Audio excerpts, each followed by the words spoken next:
and bada boom. Oh God.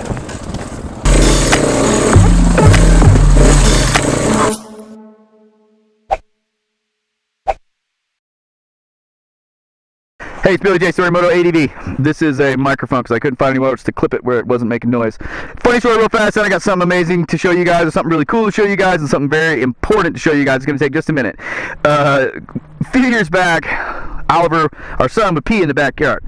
Then that escalated into peeing in the front yard. And one day I look out and he's pooping in the front yard. Now we live in like this roundabout area, a lot of people.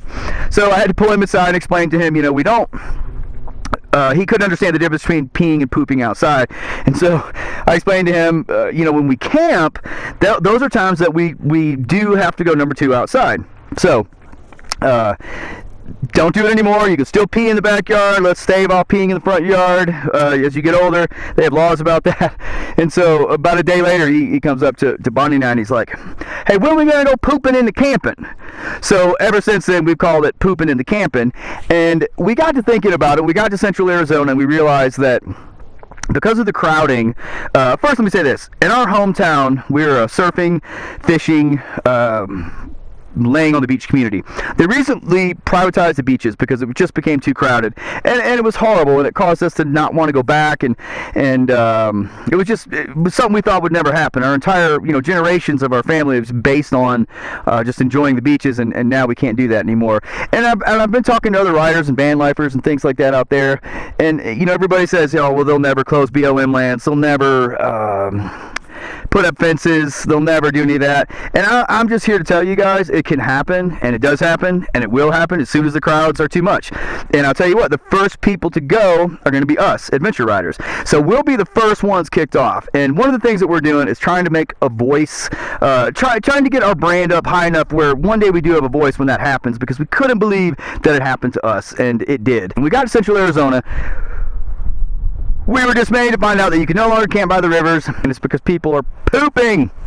People are pooping outside and too close to the river. The fecal counts got too high, and now it is closed. Now you can't do that anymore. So what we want to do is make a positive impact and let people know we're making a positive impact so that we can all work together to hopefully not have closures. This is one effort towards that. This is called a WAG bag waste kit. And what I'm going to do quickly is show you what it is, show you how to get them, show you how to use them, and I think the point of it's very clear. So minimize the footprint, maximize our potential to not be kicked out of our nation's wonderful riding areas. Stand by, I'm going to move the camera and poop in this bag. I'm not going to poop in the bag. So this is the WAG bag kit. It's a simple kit that lets hikers and moto campers, whoever it is, poop and then take it out with them in a ecologically friendly way. Hear me out though. You can literally, when you're done, because of what is in this, you can legally throw this in regular garbage. Let's do it. All right. Put this on here. This is the contents of the WAG bag kit. This is so crazy. It comes with these components. Look at that little antiseptic wipe right there, you know, for the slip of the wrist. A little bit of TP, amazingly enough. Check that out. A little toilet paper comes with it. This is the final resting place bag. Bada boom. Now this is the kicker. There's a couple ways this can be done.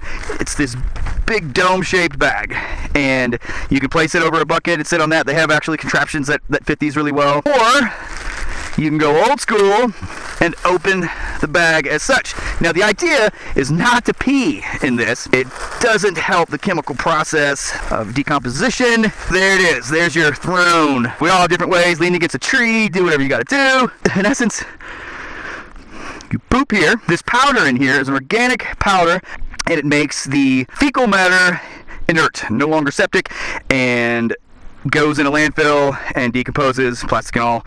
It's really an amazing product. There's our target. Person would stand over it, drop trowel, and bada boom. Hopefully don't get it on the edge.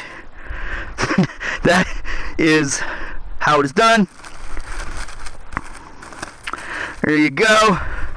I was going to take a bite off of that. It's a candy bar, but it's touching that stuff. I don't know exactly what that stuff is, and it's got little cinder rocks all in it now, and it looks like poop. Take my handy little TP here and take care of business. Look at that, I must have had a little on my hand. So I would antiseptically clean my hands off.